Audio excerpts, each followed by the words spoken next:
All right. Well, as I was saying, right now we're going to present the inaugural Diane Loeffler Legislative Champion Award. Representative Diane Loeffler served in the Minnesota House of Representatives from 2004 until her untimely death in 2019. She served District 60A in Northeast Minneapolis, where she was a lifelong resident. Representative Loeffler was chairperson of the Property and Local Tax Division Committee, but also served on the Health and Human Services Policy Committee, among her many other assignments.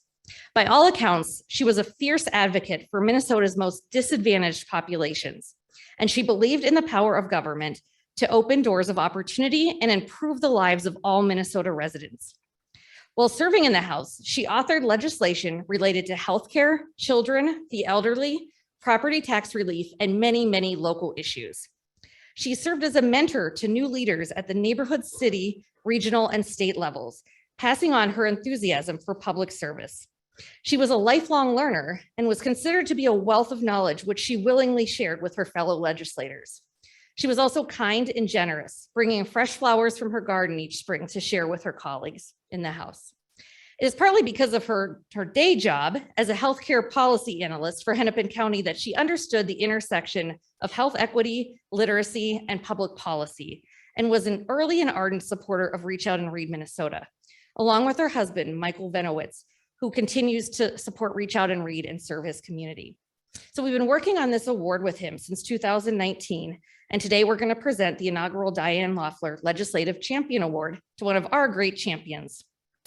So I first became acquainted with Representative Carlie Kotyza-Wittihuhn when she met with our then medical director, Dr. Nate Chomelo, who unfortunately wasn't able to be here today.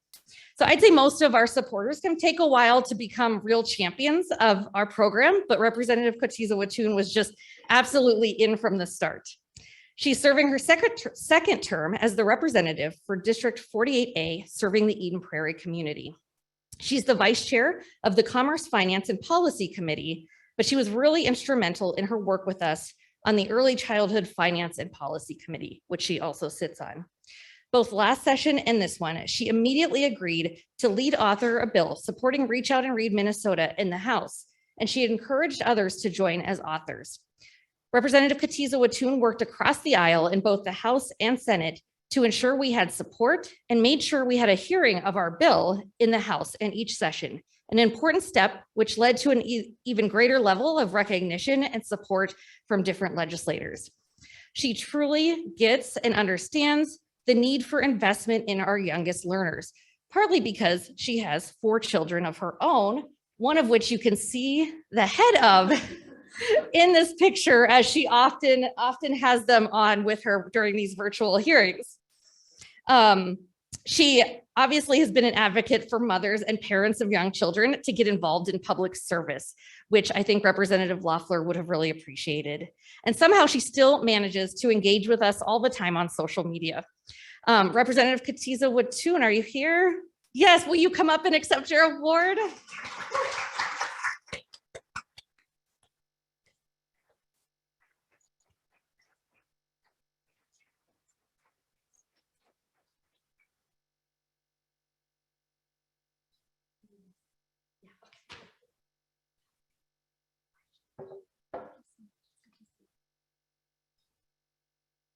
Good morning, everyone, and thank you so much for being here and for your support of Reach Out and Read Minnesota. The top of my youngest son's head, Lachlan. He's actually at the back table with us today.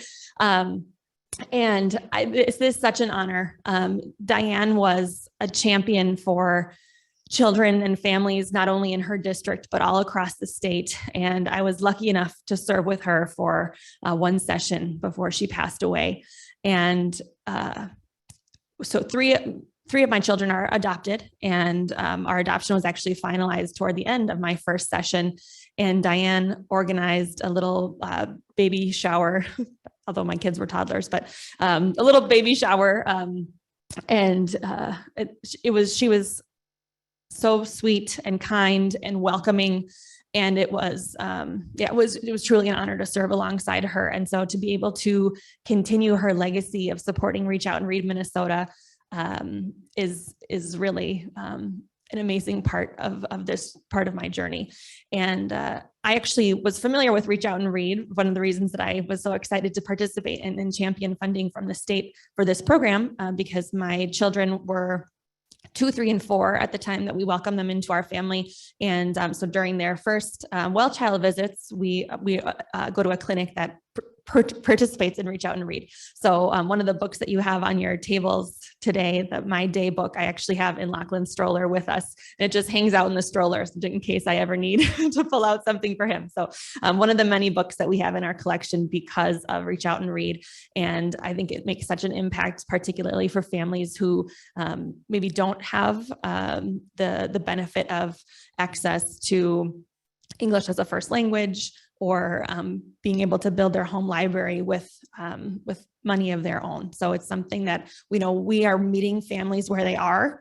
And I'm just so grateful to be a part of this organization. So thank you so much.